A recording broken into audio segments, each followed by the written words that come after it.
Maayong hapon, gikan sa Solar News Channel Manila. Ako si Menchu Antigua Macapagal.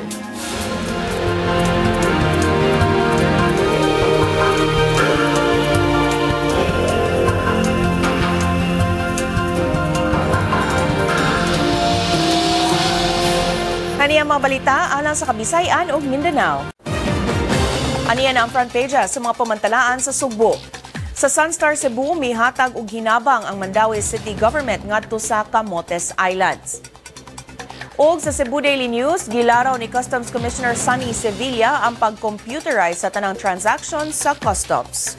Atong sayro ng front pages sa mga pamantalaan sa Mindanao. Sa Sunstar Davao, gisangat ngadto sa Davao City Council ang ordinansa batok sa videoke ug sa ubang matang sa pagsaba-saba. Sa Bandera Mindanao, nagsangka ang mga sakop sa militar ug sa Bangsamoro Islamic Freedom Fighters sa Maguindanao. Aniya sa front pages sa Mindanao Daily sa nagkalain-laing bahin sa Mindanao. Sa Northern Mindanao, posibleng mosamot ang sitwasyon sa Barangay Luok sa Villanueva, Misamis Oriental tungod sa gipaabot nga low pressure area nga mosulod karong si Manaha. Sa Western Mindanao, nasakmit ang gatusan ka endangered shell sa kadagatan sa Sulu. Sa Caraga, kapin na sa 460,000 katao ang apektado sa bagyong Agaton sa Caraga Region. Og sa Davao, gikwestiyon sa mga power consumer groups ang katukuran sa interim Mindanao electricity market. Nasikop na sa mga otoridad ang mga kidnappers sa anak sa usa ka negosyante sa Zamboanga del Sur kinsa gidagit duha na kabulan ang nakalabay. Apan giingong gipatay sa mga kidnappers ang biktima. Si Jong Kajon adunay update niini. Jong? Mencho, duha na kabulan nakalabay human gidagit ang biktimang si Edmond Corpus sa labangan sa Zamboanga del Sur niadtong November 27, 2013. Malampusong nasikop sa Joint Government Forces ang napulo ka mga suspisado sa pagdagit kang Corpus atol sa gihimong separate operations sa Zamboanga del Sur ug sa lungsod sa Balabagan, Lanao del Sur, Domingo sa hapon. Apan sa initial investigation, gibutyag sa mga suspisado nga ilan ang gipatay ang biktima nga si Edmond Corpus niadto pang Enero 2 og sang ang lawas ini gilabay sa lawod sa Iliana Bay. Hinoon matod pa ni Zamboanga del Sur Provincial Director Senior Superintendent Sopronio Icaldre, ila pang tinuon kung tinuod ba ang maong kasayuran.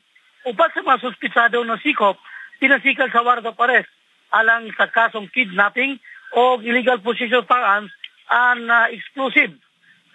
Kini mao silang Ray Bastillada Mansa o asawa nini nga si Lucita Torantilla Mansa, usa ka Ronald Hapa Luzon o Govincio Manandi Luzon.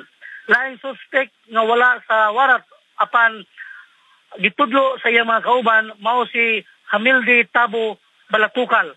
Nakuha gikan sa mga suspect ang usa ka motorcycle o usa ka bangka nga mao gigamit sa mga suspect sa ilang transportasyon. Nasikop sab ang laing 5 ka suspect o suspisado sa o nga pulos taga barangay Mulimok, Balabagan, Lanao del Sur. Ang mga kidnappers nangayo og ransom gikan sa pamilya sa biktima pipila ka adlaw human kini gidagit. Upat sa mga suspisado na ila sa pamilya nga ilang silingan. Natino sa kapulisan nga nakahatag og ransom ang pamilya sa biktima. Mincho, increase sa piskalya kagahapon na hukman sa piskal o prosecutor nga buhian na lang una ang magtiyayong Ray Bantirada Mansa o Lucita Harantila Mansa tungod sa kakulang sa ebidensya batok kanila. Minjo? Daghang salamat, Jong Kajon, reporting gikan Pagadian City. Mao palanggani pagkasulbat sa duha ka buwan na nga mga kidnapping case sa Zamboanga del Sur, lain pang panagit gitaho kagabi sa laing lungsod. Ning higayuna usa ka school supervisor ang gitahong gidagit sa 8 ka armadong tao alas 10 kagabi sulod sa Pinoy-anan sa biktima sa Barangay Diplo sa lungsod sa Kumalarang. Giila sa Kumalarang Police Station ang biktima nga si Rudy Luna, school supervisor sa Kumalarang Central Elementary School. Lakip unta ang asawa sa biktima sa gidagit apan nakaikyas kini gipasakay ang biktima sa pump boat padulong sa wala pa matinong dapit. Padayon pa sa ilang pakisusi og follow-up operation ang kapulisan aron maluwas ang biktima.